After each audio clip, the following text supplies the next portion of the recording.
नमस्कार, आप सभी का हमारे YouTube चैनल में बहुत-बहुत स्वागत है। मेरा नाम उषा है और आज मैं आप सभी के लिए इतिहास विषय का एक बहुत ही महत्वपूर्ण टॉपिक लेकर आई हूँ। इस टॉपिक में से हर कॉम्पिटिटिव एग्जाम में क्वेश्चन पूछे जाते हैं। इससे पहले भी हम इतिहास विषय की 4 क्लासेस ले चुके हैं, जिसमें प्राचीन भारतीय ऐतिहासिक स्रोत, इतिहास का काल विभाजन और सिंधु घाटी सभ्यता और वैदिक सभ्यता थी। तो आज हम उससे आगे की क्लास शुरू करने जा रहे हैं और मैं कोशिश करती हूँ कि कम से कम टाइम में ज़्यादा से ज़्यादा कंटेंट आपको प्रोवाइड करवाने की, जो आपके लिए बेनिफिशियल भी हो। तो आज की क्लास में हम जैन धर्म के बारे में पढ़ेंगे। जैन धर्म, जैन शब्द की उत्पत्ति संस्कृत भाषा के जिन शब्द से हुई है, जिसका अर्थ है विजेता या जितेंद्रिय। जैन धर्म के जो संस्थापक हैं और प्रथम तीर्थंकर हैं वो ऋषभदेव थे। जैन धर्म के जो संस्थापक थे वो ऋषभदेव थे और जैन धर्म के अगर वास्तविक संस्थापक पूछ लें तो वो महावीर स्वामी थे। और तीर्थंकर क्या होता है? जो स्वयं के तप के माध्यम से आत्मज्ञान की प्राप्ति करते हैं और जो संसार रूपी सागर से पार लगाने वाले तीर्थ की रचना करते हैं वो तीर्थंकर कहलाते हैं। और प्रमुख तीर्थंकर और उनके जो प्रतीक चिन्ह हैं वो ये हैं। जैन धर्म में कुल 24 तीर्थंकर हुए हैं। ये भी इम्पोर्टेंट है कि जैन धर्म में कितने तीर्थंकर हुए हैं। तो जैन धर्म में कितने तीर्थंकर हुए हैं? 24 तीर्थंकर हुए हैं। सबसे पहले तीर्थंकर थे ऋषभदेव। सबसे पहले तीर्थंकर थे ऋषभदेव, जो जैन धर्म के संस्थापक भी थे और इनका प्रतीक चिन्ह था सांड। 23वें जो तीर्थंकर थे वो थे पार्श्वनाथ और इनका जो प्रतीक चिन्ह था वो था सर्प का फण। और 24वें तीर्थंकर महावीर स्वामी, जिनका प्रतीक चिन्ह था शेर। और महावीर स्वामी के बारे में ही आज हम यहाँ पर पढ़ने जा रहे हैं। महावीर स्वामी के बारे में ये इनकी फोटो है महावीर स्वामी की और इनके बारे में ही आज हम डिटेल से पढ़ेंगे। तो जैन धर्म, जैन जो शब्द है वो संस्कृत के जिन शब्द से निकला, जिसका अर्थ विजेता या जितेंद्रिय। जैन महात्माओं को निग्रंथ भी कहा जाता है। निग्रंथ का मतलब होता है बंधन रहित, जिसके ऊपर किसी भी तरह का कोई भी सामाजिक बंधन नहीं होता, उसे निग्रंथ कहा जाता है। और जैन धर्म के अधिष्ठाता को तीर्थंकर कहा जाता है। जो जैन धर्म के संस्थापक थे, जो तीर्थंकर थे, जो 24 तीर्थंकर हुए हैं। प्रथम तीर्थंकर ऋषभदेव थे, जिन्हें आदिनाथ भी कहा जाता है। प्रथम तीर्थंकर को आदिनाथ भी कहा जाता है। तो ये क्वेश्चन पूछा जा सकता है कि जो आदिनाथ थे वो कौन से तीर्थंकर थे, या फिर जो प्रथम तीर्थंकर थे ऋषभदेव, उन्हें और किस नाम से पुकारा जाता था। 22वें तीर्थंकर थे अरिष्टनेमी और ये वही अरिष्टनेमी है जिसका उल्लेख ऋग्वेद के अंदर भी किया गया है। और ये अरिष्टनेमी वासुदेव कृष्ण के भाई थे। ये अरिष्टनेमी कौन बताए गए हैं? वासुदेव कृष्ण के भाई बताए गए हैं, जिसका ऋग्वेद के अंदर भी उल्लेख है। 23वें तीर्थंकर पार्श्वनाथ, जो वाराणसी के निवासी थे और 100 वर्ष की आयु में संवेद शिखर पर निवारण प्राप्त किया था। और जैन धर्म के द्वारा 4 महाव्रत जो है वो हर जो जैन धर्म को मानने वाला है उसको मानना होता है। इसके अंदर 4 जो महाव्रत थे वो ऋषभदेव ने बताए थे और जो एक था उसको फिर बाद में महावीर स्वामी ने भी उसके अंदर जोड़ा था। तो जो पहले 4 महाव्रत थे वो थे सत्य, अहिंसा, अपरिग्रह और अस्तेय। सत्य का मतलब होता है कि हर जैन धर्म मानने वाले को हमेशा सत्य का पालन करना चाहिए, सत्य बोलना चाहिए। और सत्य का पालन करना चाहिए। और अहिंसा, अहिंसा मतलब किसी भी जीव को किसी भी प्रकार से मन वचन क्रम से उसको तंग नहीं करना चाहिए, इसका होता है अहिंसा। अपरिग्रह, अपरिग्रह का मतलब होता है कि किसी भी प्रकार की कोई भी जो संपत्ति है वो इकट्ठी न करना, संपत्ति अर्जित न करना, ये होता है अपरिग्रह। और अस्तेय, अस्तेय का मतलब होता है चोरी न करना। अस्तेय का मतलब होता है चोरी न करना। और जैन धर्म के जो ये 4 महाव्रत थे इनके अंदर ही महावीर स्वामी ने एक और भी जो महाव्रत था उसको शामिल किया था, ब्रह्मचार्य। ब्रह्मचार्य का मतलब होता है अपनी इंद्रियों को वश में रखना। ये 5वां महाव्रत था। लेकिन 4 महाव्रत थे ये पार्श्वनाथ द्वारा दिए गए थे और एक महाव्रत था वो महावीर स्वामी के द्वारा दिया गया था। 24वें तीर्थंकर, जिनका वास्तविक नाम था महावीर स्वामी, प्रथम और चतुर्थ जो जैन तीर्थंकर का जन्म स्थान था वो अयोध्या में था पहले, और जो चौथे तीर्थंकर थे पहले थे ऋषभदेव, और जो इनका जन्म कहाँ पर हुआ था, अयोध्या में हुआ था। अन्य धार्मिक संप्रदाय मीन्स आजीवक, मक्खली गोशाल, भौतिकवादी थे अजित केशकमली, और अनिश्चयवादी संजय बेलट्ठी पुत्र, और निर्मितवादी थे प्रकृति कात्यायन।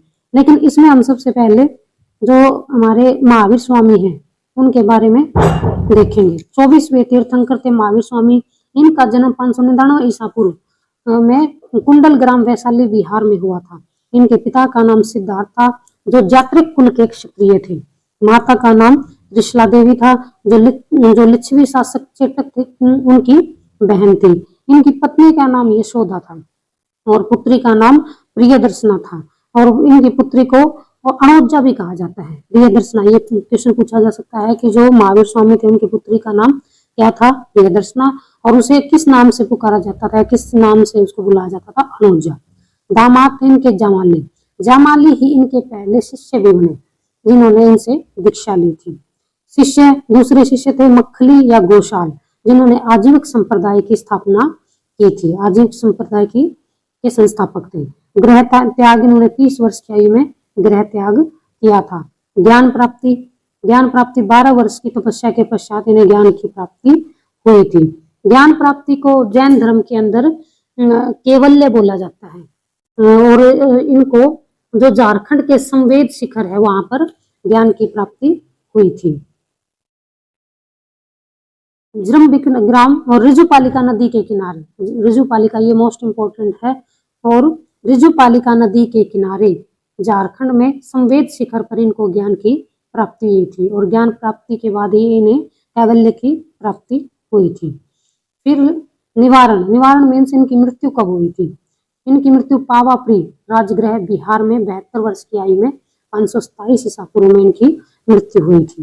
ये जैन धर्म के 5 महाव्रत हैं जो पार्श्वनाथ द्वारा दिए गए थे। वो 4 हैं: अहिंसा, हिंसा नहीं करना, सत्य, झूठ नहीं बोलना, अस्तेय, चोरी नहीं करना, अपरिग्रह, संपत्ति अर्जित नहीं करना, और ब्रह्मचार्य मीन्स इंद्रियों को वश में रखना। अगला जो हमारा है कि जैन धर्म के अंदर त्रिरत्न की भी शिक्षा दी गई थी। त्रिरत्न के बारे में भी बताया गया था, और त्रिरत्न के अंदर सबसे पहला है सम्यक ज्ञान, सम्यक दर्शन और सम्यक आचरण। तो ये भी पूछा जा सकता है कि जैन धर्म के अंदर कितने रत्नों का जिक्र किया गया है, या फिर जो त्रिरत्न का जो कंसेप्ट दिया गया है वो किस धर्म के अंदर दिया गया है। तो ये दिया गया है हमारे जैन धर्म के अंदर। फिर है जैन धर्म के अंदर और क्या में इंपॉर्टेंट था, इसमें पुनर्जन्म और क्रमवाद में विश्वास बताया गया है। इसमें पुनर्जन्म की जो व्याख्या की गई है और कर्म को मुख्य बताया गया है। संसार की वास्तविकता को स्वीकार किया गया है।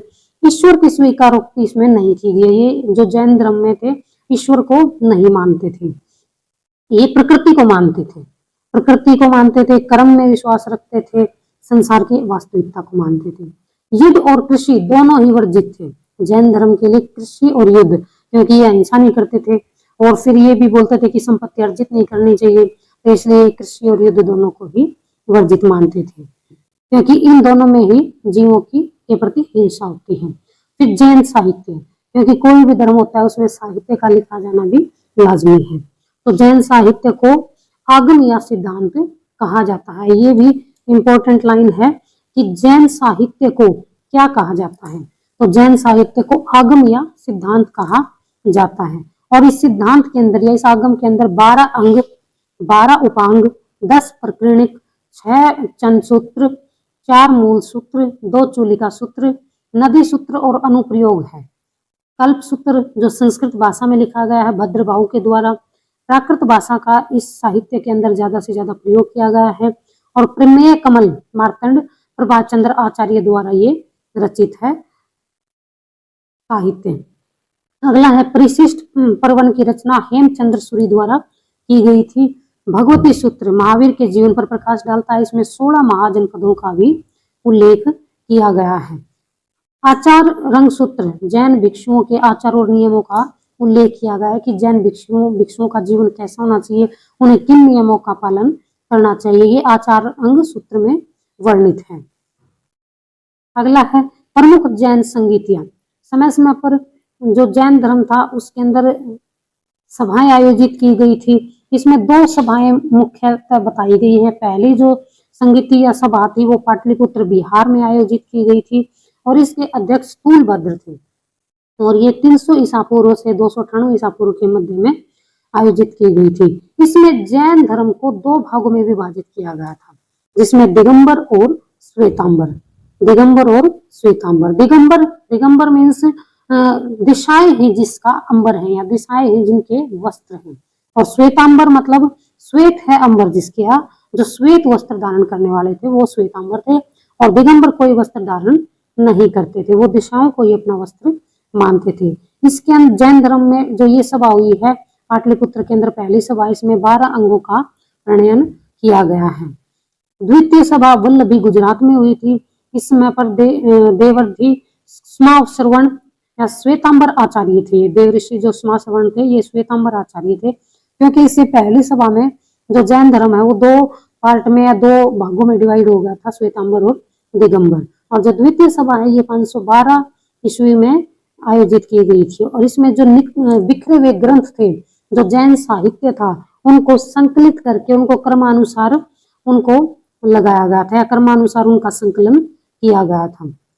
तो ये जैसे जैन धर्म का जो विभाजन है इसको भी हम अलग अलग से डिटेल से पढ़ेंगे। श्वेतांबर जब मगध में अकाल पड़ा था, मगध में अकाल के समय पर उत्तर भारत में रहे थे श्वेतांबर, मतलब जो इसकी 2 शाखाओं में ये भटक चुका था, तो उसमें एक शाखा तो दक्षिण की तरफ चली गई थी और एक शाखा उत्तर भारत में ही रही थी। तो जो उत्तर भारत में जो शाखा रहे जैन धर्म के अनुयायी, उनको श्वेतांबर कहा जाता है। मगध के अकाल के समय में उत्तर भारत में ही रहे थे और ये स्थूलभद्र के नेतृत्व में रहे थे और ये श्वेत वस्त्र धारण करने वाले थे।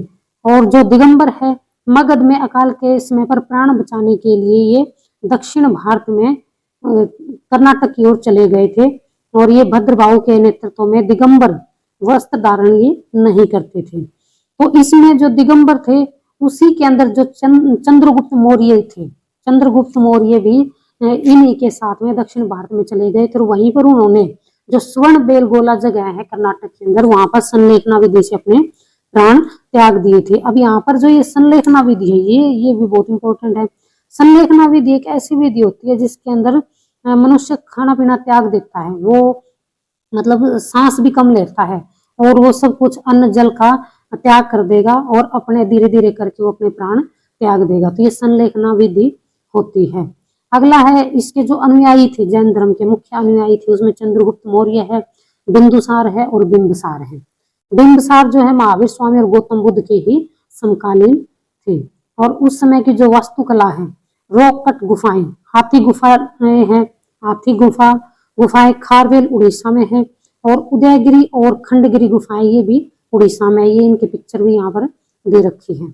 अगला है दिलवाड़ा जैन मंदिर। ये इंपॉर्टेंट है कि दिलवाड़ा के ये डायरेक्ट क्वेश्चन पूछ लिया जाता है कि जैन धर्म के जो दिलवाड़ा मंदिर है वो कहाँ पर है, तो ये माउंट आबू राजस्थान के अंदर है। और ये जो विमल शाह थे, भीम प्रथम के मंत्री थे, उन्होंने इनका निर्माण करवाया था। वस्तुपाल तेजपाल बंधुओं द्वारा ये निर्मित थे और इनका निर्माण विमल शाह ने, भीम प्रथम के मंत्री थे, इन्होंने इसका निर्माण करवाया था। फिर जैन धर्म से ही संबंधित एक गोमतेश्वर भगवान की मूर्ति है, बाहुबली की प्रतिमा है, जो जैन धर्म की सबसे ऊंची मूर्ति है। ये भी स्वर्ण बेलगोला कर्नाटक के अंदर है। ये ऋषभ देव के पुत्र थे बाहुबली, ये उनकी मूर्ति है। इन्हीं का दूसरा नाम है गोमतेश्वर भगवान। अगला है जो पट्टगदल जैन मंदिर थे, इनका निर्माण राष्ट्रकूट शासकों ने करवाया था। जैन धर्म के तीर्थंकर और उनके प्रतीक ये हमने पहले भी किए थे और थोड़ा सा और डिटेल से देख लेते हैं, क्योंकि उस जो पीछे जो पीडीएफ थी उसमें कुछ का नाम छूट गया था। तो जो ऋषभ देव थे पहले तीर्थंकर थे, इनका प्रतीक चिन्ह वृषभ या सांड था। और अजीतनाथ, इनका जो प्रतीक चिन्ह है वो गज या हाथी है। संभवनाथ अश्व या घोड़ा। सुपार्श्वनाथ, इनका प्रतीक चिन्ह स्वास्तिक है और मल्लिकनाथ, इनका जो प्रतीक चिन्ह है वो कलश है। नेमिनाथ का प्रतीक चिन्ह नीलोत्पल है। अरिष्टनेमि, इनका प्रतीक चिन्ह शंख है। और पार्श्वनाथ, इनका प्रतीक चिन्ह जो पार्श्वनाथ हैं, इनका प्रतीक चिन्ह है सर्प फण या सांप का जो फण है वो। और महावीर स्वामी का प्रतीक चिन्ह है सिंह है। तो ये इम्पोर्टेंट है, इनको जरूर याद करें। इसमें महावीर स्वामी का इम्पोर्टेंट है, पार्श्वनाथ का भी इम्पोर्टेंट है, अरिष्ट नेमि का भी, नेमिनाथ का भी, ऋषभदेव का भी और मल्लिकार्जुन का भी ये इम्पोर्टेंट है। आगे है जैन धर्म। जैन धर्म के जो मुख्य दो प्रमुख अनुयायी थे, इन्होंने सांसारिक जीवन, आध्यात्मिक जीवन और इनके बारे में हम इसी के अंदर पढ़ रहे हैं। तो स्थूलभद्र थे, उसके जो अनुयायी थे वो श्वेतांबर नाम से मतलब आगे उन्होंने अपनी शाखा को चलाया था। श्वेत वस्त्र धारण करते थे। और जो भद्रभाव थे उनके जो शिष्य थे वो दिगंबर थे, नग्न रहने वाले। तो स्थूलभद्र और भद्रभाव ये महावीर स्वामी के दो प्रमुख अनुयायी थे और इन्हीं के शिष्य, इन्हीं के अनुयायी है वो दो भागों में विभाजित हुए थे, श्वेतांबर और दिगंबर। आगे श्वेतांबर और दिगंबर के अंदर क्या अंतर है। श्वेतांबर जो थे, श्वेत वस्त्र धारण करने वाले, इसे स्थूलभद्र से प्रारंभ माना गया, मतलब स्थूलभद्र के अनुयायी थे। और दिगंबर इसे भद्रबाहु से प्रारंभ किया था, तो ये भद्रबाहु के अनुयायी थे। श्वेतांबर सफेद वस्त्र धारण करते थे और दिगंबर निर्वस्त्र रहते थे। और श्वेतांबर के अंदर और दिगंबर के अंदर एक मेन जो डिफरेंस है वो है, श्वेतांबर में महिलाओं की भी एंट्री थी, महिलाओं को भी यहाँ पर शामिल किया गया था और उन्होंने कहा था कि जो स्त्री पुरुष हैं दोनों को ही मोक्ष प्राप्ति का अधिकार है। लेकिन दिगंबर के अंदर महिलाओं को मोक्ष प्राप्ति का अधिकार नहीं था। उन्हें कहा गया था कि महिलाओं को मोक्ष नहीं मिल सकता।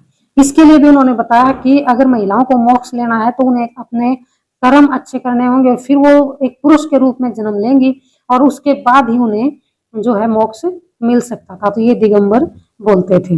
लेकिन श्वेतांबर कहते थे कि महिलाओं को भी पुरुषों के समान ही मोक्ष मिल सकता है। चौथा पॉइंट है इसका, 19वें तीर्थंकर मल्लीनाथ, ये एक महिला थी। ये श्वेतांबर बोलते हैं कि जो 19वें तीर्थंकर थे मल्लीनाथ, वो एक स्त्री थी। लेकिन दिगंबर तो ये मानते ही नहीं कि महिलाओं को मोक्ष का अधिकार है, तो ये कैसे मान लेंगे कि जो 19वें तीर्थंकर थे वो महिला थे। तो इनका मानना था कि 19वें जो तीर्थंकर थे मल्लीनाथ, वो महिला नहीं बल्कि पुरुष थे, वो ये बोलते थे। आगे है, इनके अनुसार महावीर स्वामी विवाहित थे। तो जो श्वेतांबर थे ये बोलते थे कि महावीर स्वामी विवाहित थे, जबकि दिगंबर बोलते थे कि महावीर स्वामी विवाहित नहीं थे। जबकि हमने पढ़ा है कि महावीर स्वामी विवाहित थे और उनकी जो पत्नी थी उसका भी जिक्र किया। उनकी पत्नी का नाम यशोदा था। उनकी पुत्री का नाम भी हमने देखा कि प्रियदर्शना आदि शरणोजा भी कहा जाता है। और दामाद का जिक्र भी है, जमाली या जामाली, जो उनके प्रथम शिष्य भी बने हैं। तो ये हमने इसके बारे में पढ़ा है। प्रमुख जैन मंदिर, मौर्य काल में मथुरा जैन धर्म का प्रमुख केंद्र था। तो ये भी क्वेश्चन इंपॉर्टेंट है कि मौर्य काल के अंदर जैन धर्म का प्रमुख केंद्र कौन सा था, मथुरा था। और एक ये जरूर है, दिलवाड़ा प्रमुख है, दिलवाड़ा के जो जैन मंदिर है वो मेन है। मथुरा कला का संबंध भी जैन धर्म से था। कर्नाटक के चामुंड शासकों ने स्वर्ण बेलगोला में बाहुबली की एक बड़ी मूर्ति का निर्माण करवाया था, जो गोमतेश्वर की मूर्ति है। और मध्य प्रदेश में चंदेल शासकों ने खजुराहो में जैन मंदिरों का निर्माण करवाया था। राजस्थान के माउंट आबू में दिलवाड़ा के प्रसिद्ध जैन मंदिर है। ये दिलवाड़ा के जैन मंदिर है, ये पिक्चर के माध्यम से हमने आपको दिखाया है। अगला है, मौर्य काल में 12 साल का अकाल पड़ा था। ये जैसे पीछे बताया था कि जो ये थे दो भागों में डिवाइड हुआ था, श्वेतांबर और दिगंबर। अकाल के टाइम पर कुछ जो स्थूलभद्र के शिष्य थे वो तो उत्तर भारत में ही रहे थे, और जो दिगंबर थे, जो भद्रबाहु के शिष्य थे, वो दक्षिण की तरफ चले गए थे, जो कर्नाटक में स्वर्णबेलगोला की तरफ वहां पर चले गए थे। तो उस समय पर 12 वर्ष का अकाल पड़ा था, जिसके कारण कुछ भद्रबाहु अपने शिष्यों के साथ दक्षिण भारत कर्नाटक चले गए थे और चंद्रगुप्त मौर्य भी उनके साथ चले गए थे। कर्नाटक के स्वर्णबेलगोला में संलेखना विधि द्वारा उन्होंने अपने प्राण त्याग दिए थे। जैन धर्म के प्रचार के लिए 2 संगतियां हुई थी, ये भी मैंने आपको बता दी है कि पहली संगति 300 ईसा पूर्व पाटलिपुत्र में, और इसके जो अध्यक्ष थे वो स्थूलभद्र थे। और द्वितीय वो 6ठी शताब्दी में या 512 ईस्वी में, और ये वल्लभी गुजरात में हुई थी। और इसके जो अध्यक्ष थे वो क्षमाश्रवण थे। जैन धर्म के कुछ प्रमुख राजा थे जो जैन धर्म को मानते थे, जैन धर्म के अनुयायी थे। उसके अंदर उज्जैनी बंद राजा, चंद्रगुप्त मौर्य, कलिंग नरेश, खारवेल, राष्ट्रकूट राजा, अमोघ वर्ष और चंदेल शासक थे। इसमें मेन तो चंद्रगुप्त मौर्य थे, कलिंग नरेश थे, खारवेल राष्ट्रकूट शासक थे, ये इम्पोर्टेंट है। और एक इसके अंदर वो जो चंद्रगुप्त मौर्य थे उन्होंने संलेखना विधि से जो प्राण त्यागे थे, ये भी इम्पोर्टेंट है। तो ये जैन धर्म के बारे में हमने डिटेल से पढ़ा और इसी से रिलेटेड कुछ PYQ भी हैं जिनको हम देखेंगे, जिनसे आपका कंसेप्ट और अच्छे से क्लियर हो जाएगा। तो पहला क्वेश्चन है कि महावीर स्वामी की माता का क्या नाम था। तो महावीर स्वामी की माता का क्या नाम था? त्रिशला। महावीर स्वामी की माता का नाम था त्रिशला। जैन धर्म के संस्थापक कौन थे? जैन धर्म के संस्थापक कौन थे? तो अगर जैन धर्म के संस्थापक पूछ ले तो ऋषभदेव थे, लेकिन अगर जैन धर्म के वास्तविक संस्थापक पूछे तो महावीर स्वामी थे। तो इसका आंसर आएगा, जैन धर्म के संस्थापक पूछ रखा है तो इसका आंसर आएगा ऋषभदेव। ज्ञान प्राप्ति से पूर्व महावीर का क्या नाम था? तो ज्ञान प्राप्ति से पूर्व उनका नाम क्या था? वर्धमान। इससे पहले उनका नाम क्या था? वर्धमान। अगला क्वेश्चन है, महावीर स्वामी का जन्म कहाँ हुआ? महावीर स्वामी का जन्म कहाँ पर हुआ था? कुंडलग्राम, वैशाली, बिहार के अंदर इनका जन्म हुआ था। तो इसका आंसर आ जाएगा कुंडलग्राम। और ये कुंडलग्राम कहाँ पर है? बिहार में। कुंडलग्राम कहाँ पर है? बिहार में इनका जन्म हुआ था, वैशाली में। जियो और जीने दो, ये किसने कहा था?